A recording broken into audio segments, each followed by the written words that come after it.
Là, avant de passer la parole à monsieur le conseiller régional Jérôme Monami, juste signaler, et nous remercions avec ferveur, la présence de Chloé Théo, qui est la directrice du musée départemental de la résistance de la déportation, qui est une œuvre du conseil départemental. Donc, la parole à Jérôme Monami, porte-bonheur, Monami, et avec un Y comme le mien.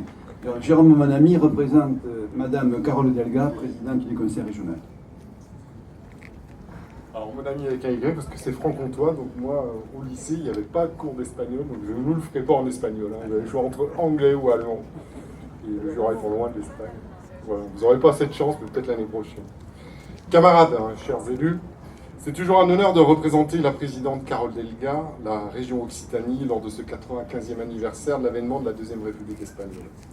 C'est toujours un honneur d'intervenir dans ce lieu de mémoire qu'est le quai de l'exil républicain espagnol.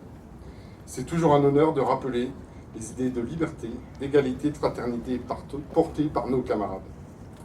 Au-delà de la mémoire de cette victoire démocratique qu'a été l'avènement de la République espagnole, c'est l'héritage politique que nous devons transmettre et faire vivre. Des mesures telles que l'égalité femmes-hommes, le suffrage universel étendu aux femmes et aux soldats, la réforme agraire, la séparation de l'Église et de l'État, la réforme scolaire, entre autres, ouvraient de nouvelles perspectives progressistes en Espagne. Et pour les travailleuses et les travailleurs, fixation d'un salaire minimum, journée de 8 heures, assurance accident, assurance maladie. On retrouvera donc en France ce même type de mesures pour lutter contre l'incertitude du lendemain, à la sortie de l'occupation allemande en 1945. Ces mesures font écho à ce que nous vivons aujourd'hui. Alors que l'affrontement capital-travail est à son paroxysme, mettant à mal tous les conquis sociaux issus de ces batailles, alors que la droite et l'extrême droite attaquent le monde du travail avec la tentative de suppression du 1er mai en étant un exemple de plus flagrant du mépris des dominants vis-à-vis du monde du travail, alors qu'on nous explique que la France est ruinée, que nous devons accepter de fermer des écoles, de se serrer la ceinture pour permettre à quelques-uns de s'engraisser sur le dos de la majorité, c'est un choix politique de donner sans contrepartie 270 milliards d'euros à des entreprises. C'est un choix politique de permettre à 13 000 millionnaires de ne pas payer d'impôts sur leurs revenus. Et pour tout ça, nous devons à nos camarades qui se sont battus à l'époque de continuer le combat. Depuis 80 ans, tous ces conquis sociaux sont attaqués de toutes parts. Et la peste brune pointe le bout de son nez sous le regard surpris de ces mêmes politiques qui ont participé à la casse de notre modèle social. Certains réécrivent l'histoire, jouent avec ou semblent la découvrir.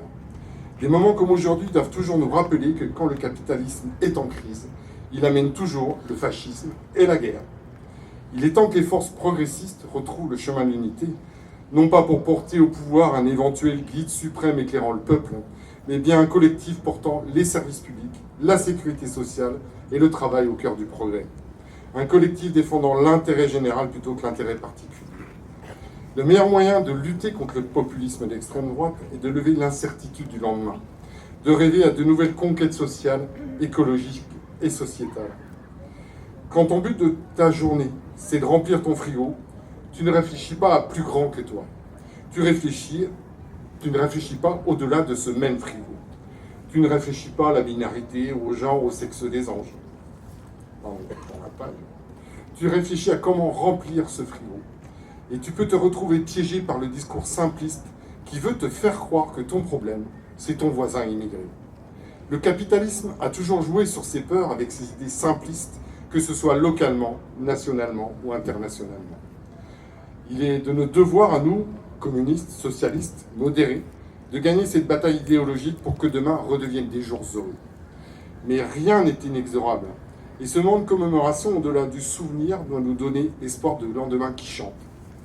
Nous savons toutes et tous que la lutte des classes, la démocratie, ne s'arrête pas le soir d'une élection. À vrai dire, la lutte ne s'arrête jamais. Et c'est un combat quotidien pour que notre pays soit fier, comme on peut être aussi en Espagne, de sa devise républicaine, liberté, égalité, fraternité. Je vous remercie.